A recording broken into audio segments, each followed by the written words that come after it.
ये कहानी है कैलेब होल्ट की, जो फायर डिपार्टमेंट में कैप्टन की पोस्ट पर है और लोगों की जिंदगी बचाने के लिए वो अपनी जान दांव पर लगाने से भी पीछे नहीं हटता। उसकी वाइफ कैथरीन एक हॉस्पिटल में पब्लिक रिलेशन डिपार्टमेंट में नौकरी करती है। शादी के 7 साल बाद भी वो अपने माँ बाप के काफी करीब है और हर हफ्ते उनसे मिलने जरूर जाती है, जिसकी एक वजह ये भी थी कि 1 साल पहले उसकी मोम को एक स्ट्रोक आया था, जिसकी वजह से वो चलना फिरना तो दूर बोल भी नहीं पाती। इस वक्त उसकी मोम को एक नई व्हील चेयर और कुछ दूसरी चीजों की जरूरत थी, लेकिन ये सब चीजें इतनी महंगी थी कि उसके फादर ये सब अफोर्ड नहीं कर सकते थे, जिसकी वजह से कैथरीन भी बहुत परेशान रहती है। एक दिन नाइट ड्यूटी के बाद कैलेब सुबह सुबह घर आता है, जहाँ कैथरीन अपने काम पर जाने की तैयारी कर रही थी। आते ही पहले तो कैलेब का इस बात पर दिमाग खराब हो जाता है कि कैथरीन ने खुद तो नाश्ता कर लिया था, लेकिन उसके लिए कुछ नहीं बनाया। साथ ही किचन का काफी सामान खत्म हो रखा था, इसलिए वो उससे पूछता है कि वो घर का सामान लेने मार्केट किस दिन जाएगी। कैथरीन कहती है कि मैं रोजाना काम पर जाती हूँ, जबकि तुम्हारा काम ऐसा है कि एक दिन ड्यूटी करके तुम 2 दिन छुट्टी पर रहते हो, तो घर का सामान तुम्हें लाना चाहिए या मुझे।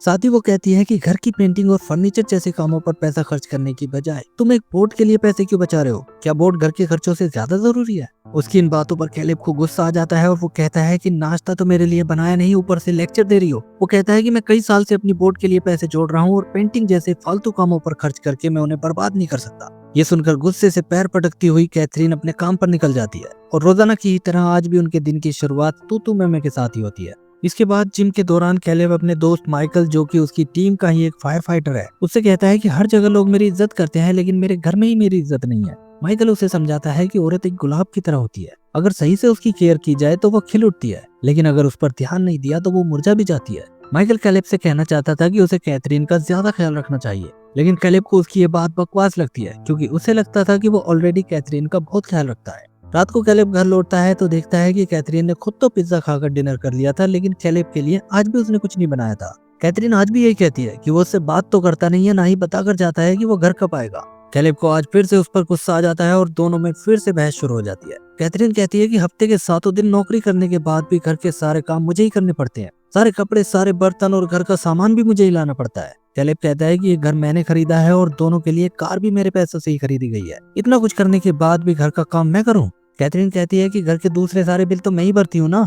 इस पर कैलेब कहता है कि किसने कहा नौकरी के लिए, तुम अपनी मर्जी से नौकरी कर रही हो और अपनी मर्जी से ही घर के सारे बिल भर रही हो। वो कहता है कि मैं भी अपनी जान जोखिम में डालकर चलती आग में अपने लिए नहीं घुसता, ये सब मैं हम दोनों के लिए ही करता हूँ, लेकिन तुम घर के काम भी नहीं कर सकती। मगर कैथरीन कहती है कि घर में रहकर तुम इंटरनेट पर गंदी चीजें देखने के अलावा करते क्या हो? थोड़ा सा टाइम निकालकर घर के कामों में अगर मेरा हाथ बटा दोगे तो क्या तुम्हारी शान कट जाएगी? कैथरीन सही कह रही थी, क्योंकि कैलेब को फोन देखने की बहुत बुरी लत लगी हुई थी, लेकिन इस बात पर उसे इतना तेज गुस्सा आ जाता है कि वो गुस्से में मुट्ठियां भींचते हुए कैथरीन के ऊपर कुछ ज्यादा ही बुरी तरह चिल्लाने लगता है, जैसे वो उस पर हाथ उठाने वाला हो। कैथरीन इससे बुरी तरह डर जाती है और वो कह देती है कि मुझे तुमसे अलग होना है। कैलेब भी गुस्से में कह देता है कि तुम्हें अलग होना है तो हो जाओ, कम से कम मैं सुकून से तो जी सकूंगा।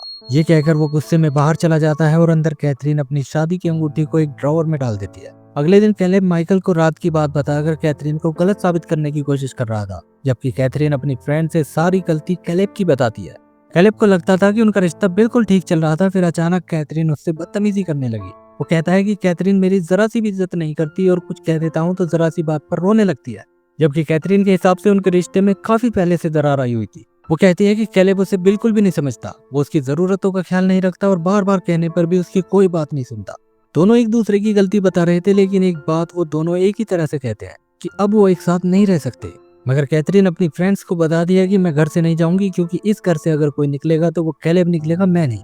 इसके बाद कैलेब अपने ऑफिस में होता है तो उसके फोन पर उसके डैड की कॉल आती है। वो उन्हें बता देता है कि कैथरीन और मैं जल्दी ही डिवोर्स लेने वाले हैं, क्योंकि अब वो मेरे साथ नहीं रहना चाहती। वो अपने डैड से बात कर ही रहा था कि तभी एक वार्निंग अलार्म चालू हो जाता है, जो कि शहर में कहीं रेस्क्यू अलर्ट के लिए था।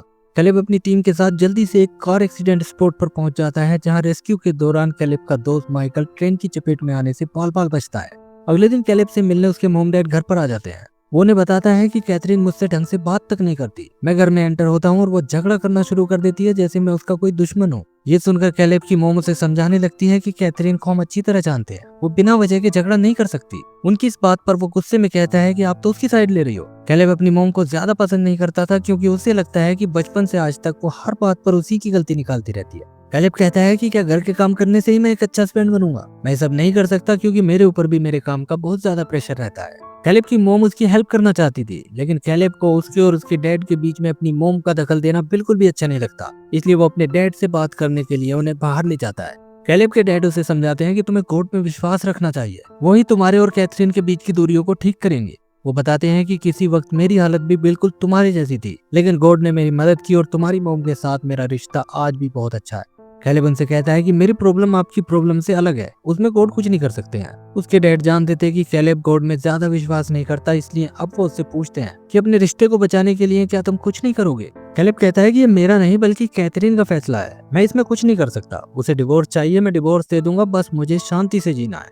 वैसे भी कैथरीन ने डिवोर्स पेपर साइन कर दिए हैं और कल मैं भी अपने वकील से बात करूंगा।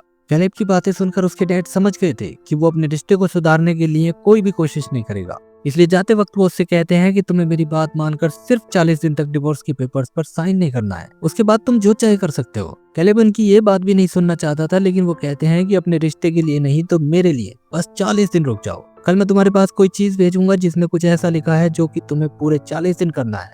आखिर अपने डैड की खातिर कैलेब अब डिवोर्स के प्लान को 40 दिन के लिए कैंसिल करने के लिए तैयार हो जाता है। दूसरी तरफ कैथरीन अपने काम पर ब्रेक टाइम में लंच के लिए बैठी हुई थी। तभी वहाँ पर केलर नाम का हॉस्पिटल का एक डॉक्टर उसके साथ वाली कुर्सी पर आकर बैठ जाता है और मीठी मीठी बातों से उसकी तारीफ करने लगता है। दरअसल डॉक्टर केलर अक्सर कैथरीन को इम्प्रेस करने की कोशिश करता रहता था और आज कैथरीन के चेहरे की चमक बता रही थी कि उस पर भी डॉक्टर केलर की मीठी मीठी बातों का असर होने लगा है।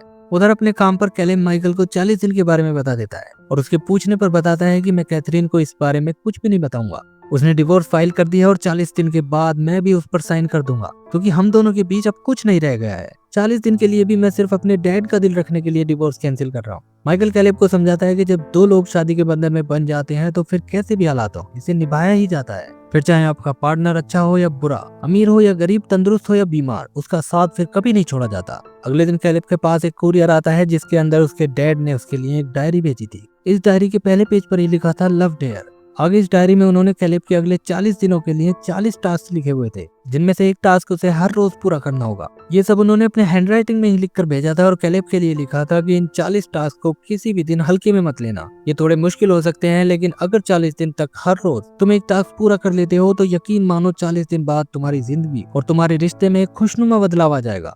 अब पहले दिन के लिए इसमें लिखा था कि तुम्हें अपने पार्टनर को कोई भी निगेटिव बात नहीं बोलनी है। अगर ऐसा ना कर सको तो बस चुप रहो, चाहे वो कुछ भी कहती रहे। हर टास्क के साथ ही उसके डैड ने बाइबल का भी रेफरेंस दिया था। कैलेब इन बातों को मानता तो नहीं था, लेकिन उसके डैड ने सिर्फ 40 दिन का वक्त मांगा था, जिसके लिए उसने उनसे वादा भी कर लिया था। इसलिए वो उस डायरी की हर एक बात को फॉलो करने के लिए तैयार हो जाता है। अब अगले दिन काम पर जाते वक्त वो कैथरीन से कहता है कि तुम मेरे कपड़े ड्राई क्लीनिंग के लिए ले जा सकती हो क्या? लेकिन कैथरीन उसे सीधा जवाब दे देती है कि तुम पिछले 2 दिन से घर में बैठे थे, इसलिए तुम्हें अपना ये काम पहले ही कर लेना चाहिए था। कैथरीन की बात सुनकर कैलेब को गुस्सा तो बहुत आता है, लेकिन अपने टास्क का ध्यान आते ही वो उसे कुछ भी कहे बिना वहां से चला जाता है। इसके बाद कैलेब दूसरे दिन के टास्क को पढ़ता है, जिसके अंदर लिखा था कि प्यार करने के लिए कोई मोटिवेशन की जरूरत नहीं होती है। ये सोचकर प्यार नहीं होता है कि हमें कोई रिवॉर्ड मिलेगा, बल्कि प्यार तो बिना किसी मोटिवेशन, बिना किसी रिवॉर्ड की उम्मीद के किया जाता है। इसलिए आज कैलेब को शांत रहने के साथ साथ कोई एक ऐसा काम करने को कहा जाता है जिसे करने से ऐसा लगे कि आप अपने पार्टनर की सच में कदर करते हैं। कैलेब को ये लव डेयर टास्क बहुत अजीब और फालतू का काम लग रहा था, लेकिन अपने डैड के लिए वो अगली सुबह कैथरीन के लिए कॉफी बनाता है और उससे कहता है कि मैंने तुम्हारे लिए कॉफी बना दी है। लेकिन वो कहती है कि मेरे पास कॉफी पीने का टाइम नहीं है, और ये कहकर वो अपने काम पर निकल जाती है, जिसे देखकर कैलेब हैरान रह जाता है कि इतना अच्छा काम करने का भी ये सिला मिल रहा है। वो गुस्से में सारी कॉफी किचन के सिंक में डाल देता है। तीसरे दिन के लिए डायरी में लिखा था कि तुम्हें आज अपने पार्टनर के लिए कोई ऐसी चीज खरीदनी है जिससे लगे कि आज तुम अपने पार्टनर के बारे में ही सोच रहे थे। इसलिए पिछले दिन के रिजल्ट को भुलाकर कैलेब कैथरीन के लिए कुछ फूल और चॉकलेट ऑर्डर करता है, लेकिन वो सारी चीजें सस्ती वाली खरीदता है क्योंकि उसे मालूम था कि इनका कोई फायदा नहीं होने वाला। उसका अंदाजा सही निकलता है और जब कैथरीन रात में काम के बाद घर आती है तो टेबल पर अपने लिए रखे फूल और चॉकलेट को देखकर पहले तो हैरान होती है और फिर गुस्से में इन्हें इग्नोर करके अपने रूम में चली जाती है। इसके बाद अगले दिन के टास्क के लिए कैलेब कैथरीन को उसके काम के वक्त फोन करता है। वो उसका हाल चाल पूछता है और कहता है कि अगर तुम्हें कुछ चाहिए तो काम से आते वक्त मैं ला दूंगा।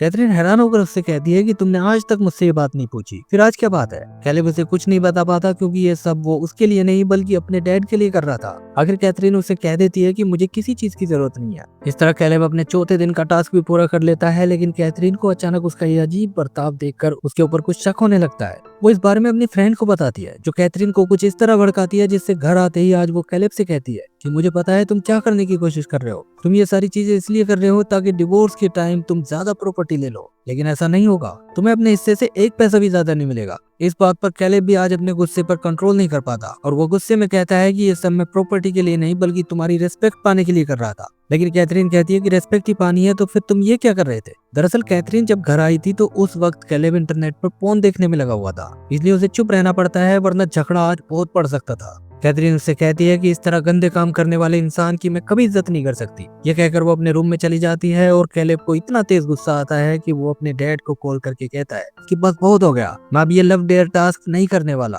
क्योंकि इतना कुछ करने के बाद भी उसे कोई परवाह ही नहीं है। कैलेब के डैड उसे समझाते हैं कि ये क्यों भूल रहे हो कि ये टास्क 4 दिन का नहीं बल्कि 40 दिन का है। कैलेब कहता है कि ऐसे रास्ते पर चलने का क्या फायदा जिसका हमें पहले ही पता है कि उसकी कोई मंजिल नहीं है। इस पर कैलेब के डैड उसे समझाते हैं कि ये लव डेयर टास्क रिजल्ट पर नहीं बल्कि डिसीजन पर काम करता है। तुमने फैसला कर लिया है और फायर फाइटर होने के नाते तुम इतनी जल्दी हार नहीं मान सकते। तुम्हें बस 40 दिन मेरी उस डायरी के हिसाब से पूरे करने हैं, फिर जो भी तुम्हारा मन करे वो करना, मैं कुछ नहीं कहूंगा। फोन करते ही कैलेब की मॉम उसके डैड से कैलेब की सिचुएशन के बारे में बेचैन होकर पूछती है, तो कैलेब के डैड उनसे कहते हैं कि हमें उसके लिए और ज्यादा दुआएं करनी पड़ेंगी। उनकी दुआएं रंग लाती हैं और कैलेब भी उनकी बात मानकर किसी अच्छे नतीजे की परवाह किए बगैर हर रोज एक टास्क पूरा करने में लग जाता है, लेकिन कैथरीन भी उसे इग्नोर करती ही रहती है। इस दरमियान डॉक्टर केलर भी कैथरीन को इम्प्रेस करने का कोई मौका नहीं छोड़ता और दिन बीतने के साथ साथ कैथरीन भी उसे पसंद करने लगती है। अब एक दिन कैलेब अपने दोस्त माइकल के साथ ड्यूटी पर होता है और आज उसके टास्क का 18वां दिन होता है। वो डायरी में पढ़कर अपने दोस्त माइकल को अपना 18वें दिन का टास्क बताता है कि आदमी एक औरत का दिल जीतने के लिए उसे पढ़ता रहता है और उसकी आदतें और अच्छाई बुराई सब जानने की कोशिश करता है, लेकिन जब वो उसका दिल जीतने के बाद उसे शादी कर लेता है तो फिर वो उसे पढ़ना बंद कर देता है। मगर वो ये भूल जाता है कि एक औरत को पढ़ना जितना शादी से पहले जरूरी होता है उतना ही शादी के बाद भी होता है, इसलिए ये प्रोसेस उसे जिंदगी भर नहीं छोड़नी चाहिए और रोजाना अपने पार्टनर के बारे में कुछ न कुछ नया जानने की कोशिश करते रहना चाहिए। माइकल के पूछने पर वो बताता है कि आज रात मैं उसके लिए कैंडल लाइट डिनर रखूंगा और उसे जानने के लिए डिनर के दौरान ही उससे कुछ सवाल पूछने की कोशिश करूंगा। रात में कैलेब डिनर की सारी तैयारियां कर लेता है और डिनर टेबल के पास खड़े होकर कैथरीन के आने का इंतजार करने लगता है। कैथरीन आती है और कैलेब चेहरे पर एक मुस्कुराहट लिए उसकी ओर देखने लगता है। ये सब देखकर वो पहले तो बिना कुछ कहे अपने रूम में चली जाती है, मगर आज फिर से वो कैलेब के इस नाटक में नहाने का ही फैसला करती है और बाहर आकर उससे कहती है कि आखिर तुम ये सब क्यों कर रहे हो। तुम एक बात अच्छी तरह समझ लो कि अब मैं तुमसे प्यार नहीं करती। और इतना कहने के बाद वो फिर से अपने रूम में चली जाती है, मगर कैथरीन के इस रवैये से कैलेब को आज एक गहरी चोट लगती है।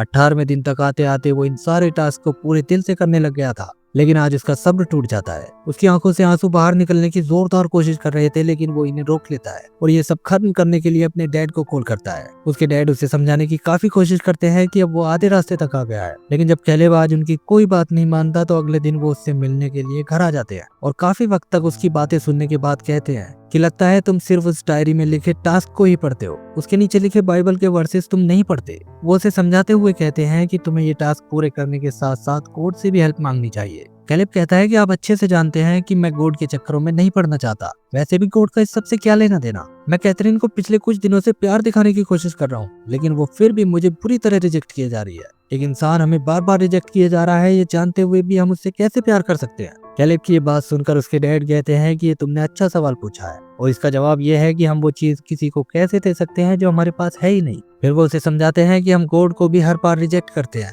लेकिन फिर भी वो हमें प्यार करना बंद नहीं करते क्योंकि वो सच में हमें प्यार करते हैं। ये कहकर वो कैलेब को गले लगा लेते हैं। कैलेब के ऊपर भी अपने डैड की बातों का गहरा असर होता है। आज उसे प्यार का असली मतलब समझ में आ गया था, इसलिए वो फैसला कर लेता है कि कैथरीन चाहे कितना भी उसे रिजेक्ट करे फिर भी वो उसे प्यार करना नहीं छोड़ेगा। कैथरीन के ये कहने के बाद कि वो उसे प्यार नहीं करती कैलेब को बहुत गहरी चोट पहुंची थी, लेकिन इस बात से उसे ये भी एहसास हुआ था कि वो अभी भी कैथरीन से बहुत प्यार करता है और अगर उनका डिवोर्स हो गया तो बाद में वो बहुत पछताएगा। वो ये सब सोच रहा था, लेकिन उसे नहीं पता था कि दूसरी ओर कैथरीन डॉक्टर केलर के साथ अब और ज्यादा वक्त बिताने लगी थी। आज वो केलर को अपनी मॉम के स्ट्रोक के बारे में बताती है, जिस पर केलर ऐसे बिहेव करता है जैसे उसे उसकी मॉम के लिए काफी दुख हो। कैथरीन को भी उसकी हमदर्दी अच्छी लग रही थी क्योंकि उसे अपनी जिंदगी में प्यार और रेस्पेक्ट ही तो चाहिए था। उधर कैलेब अपनी टीम के साथ फिर से एक रेस्क्यू मिशन पर चला जाता है, जहां एक बच्ची को आग से बचाते हुए उसे काफी चोट लग जाती है। हॉस्पिटल में कैथरीन उसे देखने तो आती है, लेकिन कैलेब का इलाज डॉक्टर केलर ही कर रहा था, इसलिए वो कैलेब के लिए ज्यादा हमदर्दी नहीं जताती और नर्स के रुकने के लिए कहने के बावजूद भी जल्दी से वहां से चली जाती है। कैथरीन के जाने के बाद कैलेब फिर से अपनी शादी की अंगूठी पहनने लगता है, तो वहीं पर बैठा डॉक्टर केलर कैलेब से कहता है कि तुम्हें तब तक ये अंगूठी नहीं पहननी चाहिए जब तक तुम्हारा हार्ट ठीक नहीं हो जाता।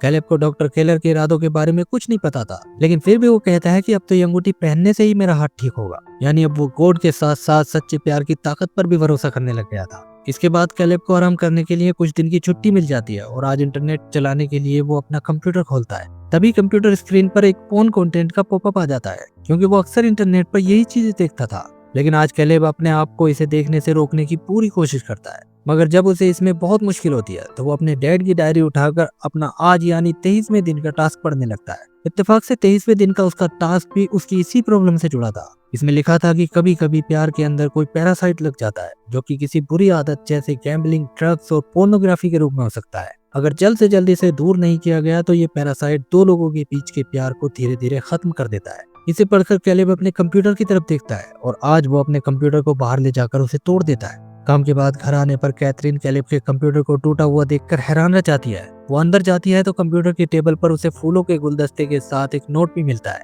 जिस पर कैलेब ने लिखा था कि मैं तुमसे पहले से भी ज्यादा प्यार करने लगा हूँ। इसके बाद अगली सुबह जब वो सोकर उठता है तो घर में उसे कैथरीन का एक लेटर मिलता है। कैलेब खुश होकर उस लेटर को खोलता है, क्योंकि उसने आज ऐसा काम किया था जिससे कैथरीन के दिल में उसके लिए कुछ तो बदलाव आना ही चाहिए था। लेकिन जब वो लेटर को खोलता है तो इसमें डिवोर्स पेपर्स को देखकर वो अंदर से टूट जाता है। आज वो अपने आंसुओं को भी नहीं रोक पाता और अपना सर पकड़कर रोने लगता है। वो अपने डैड को ये बात बता देता है, जिससे उसके मॉम डैड दोनों ही बहुत उदास हो जाते हैं। उधर कैथरीन अपने हॉस्पिटल के ही मेडिकल इक्विपमेंट स्टोर में जाती है, जो कि डिसेबल लोगों के लिए व्हील चेयर और बेड बेचते हैं। वो अपनी मॉम के लिए इन इक्विपमेंट्स के बारे में बस बात ही करने आई थी, लेकिन यहाँ काउंटर पर बैठी लेडी उसे बताती है कि आपकी मॉम के लिए व्हील चेयर और बेड हमने आज सुबह ही उनके घर भिजवा दिए हैं। कैथरीन कहती है कि मैंने तो अभी तक पेमेंट भी नहीं किया, जिस पर वो लेडी बताती है कि दोनों चीजों के लिए कई दिन पहले पेमेंट कर दी गई थी। वो लेडी आगे कुछ और बातें बताने लगती है, लेकिन बाकी बात सुने बिना ही कैथरीन यहाँ से सीधा अपने मॉम डैड के घर जाती है और अपने मॉम को नई व्हील चेयर पर देखकर वो बहुत खुश होती है। इसके बाद वो डॉक्टर केलर के पास जाकर उससे कहती है कि मेरी मॉम के लिए इतने पैसे देने की क्या जरूरत थी।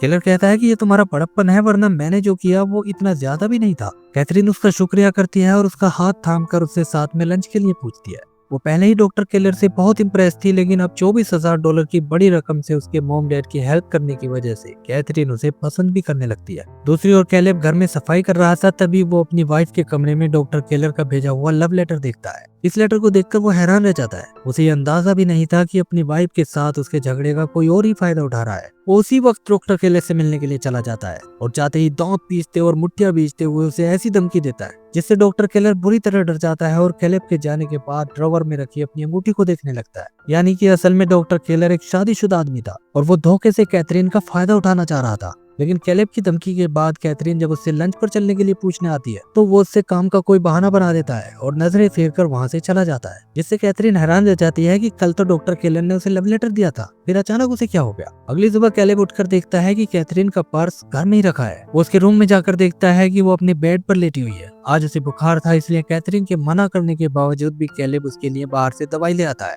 कैथरीन भी दवाई ले लेती है, लेकिन वो कैलेब से पूछती है कि आखिर तुम ये सब क्यों कर रहे हो, अचानक इतने बदलाव की वजह क्या है। कैलेब कहता है कि मैंने अपने काम पर सीखा है कि हमें कभी भी अपने पार्टनर को अकेला नहीं छोड़ना चाहिए। फिर वो उसे उसके डैड की दी हुई डायरी के बारे में बता ही रहा था कि तभी कैथरीन वो डायरी कैलेब को दिखाती है, जो कल रात उसके हाथ लग गई थी। वो उससे पूछती है कि आज तुम्हारा कौन सा दिन है। कैलेब उसे अपना 43वां दिन बताता है, जिसे सुनकर कैथरीन उससे कहती है कि इसमें तो सिर्फ 40 दिन ही लिखे हैं। कैलेब कहता है कि इसमें ये तो नहीं लिखा कि 40 दिन के बाद मुझे ये सब बंद कर देना है। वो उसे सारी बातें बताता है कि किस तरह वो फिर से गॉड पर विश्वास करने लगा है और उन्हीं की वजह से उसे पता चला कि सच्चा प्यार क्या होता है। कैथरीन उसकी सारी बातें ध्यान से सुनती है, लेकिन फिर भी वो कहती है कि इस वक्त मैं उस कंडीशन में नहीं हूँ कि तुम्हें दूसरा मौका दूं। आज तो तुम ये सब कर रहे हो, लेकिन तुम्हें इस सब की आदत नहीं है, इसलिए कल फिर से तुम अपने उसी रूप में आ जाओगे।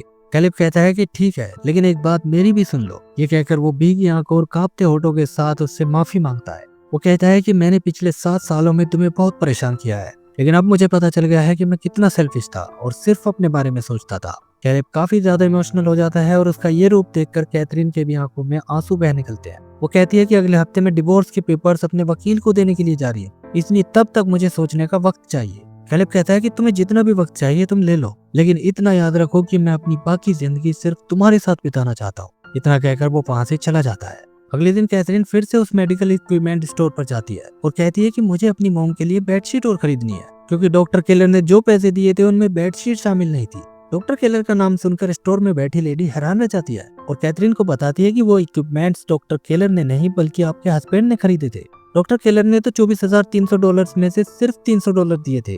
ये सुनना था और कैथरीन बुरी तरह रोते हुए वहाँ से वापस चलना शुरू कर देती है। उसे अपने ऊपर गुस्सा आ रहा था क्योंकि कैलेब नाटक नहीं कर रहा बल्कि वो सच में बदल गया है। ये वही पैसे थे जो बहुत टाइम से वो अपनी बोट खरीदने के लिए बचा रहा था। उसने अपने रिश्ते को बचाने के लिए खुद को पूरी तरह बदल लिया, लेकिन मैंने उसके साथ कितना बुरा बर्ताव किया। यही सोचते हुए वो घर जाकर सबसे पहले अपनी शादी की अंगूठी पहनती है, जो कैलेब के साथ झगड़े के बाद उसने अपनी उंगली से निकाल दी थी। वो अपने आंसुओं को कंट्रोल नहीं कर पा रही थी, लेकिन फिर भी किसी तरह वो अपने आप को तैयार करने में लग जाती है। दूसरी ओर कैलेब अपने ऑफिस में होता है। तभी माइकल आकर उसे बताता है कि कैथरीन बाहर तुम्हारा इंतजार कर रही है। ये सुनते ही कैलेब जल्दी से बाहर जाता है, जहाँ एक खूबसूरत ड्रेस पहने खड़ी कैथरीन को देखकर वो हैरान रह जाता है। कैथरीन भी अपने आंसुओं को रोकते हुए उससे कहती है कि अगर ये मैंने पहले नहीं कहा तो आज कहती हूँ कि तुम बहुत ही अच्छे इंसान हो और मैंने तुम्हें माफ कर दिया है। ये सुनकर कैलेब की भी आंखें भर आती हैं, लेकिन कैथरीन यही नहीं रुकती। वो फिर कहती है कि अगर मैंने ये भी पहले नहीं कहा तो आज कहती हूँ आई लव यू।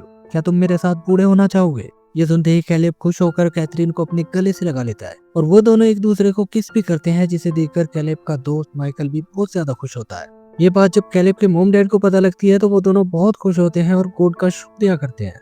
इसके बाद कैलेब और कैथरीन दोनों एक दूसरे के साथ काफी खुश होते हैं और एक दिन वो दोनों कैलेब के मॉम डैड से मिलने उनके घर जाते हैं।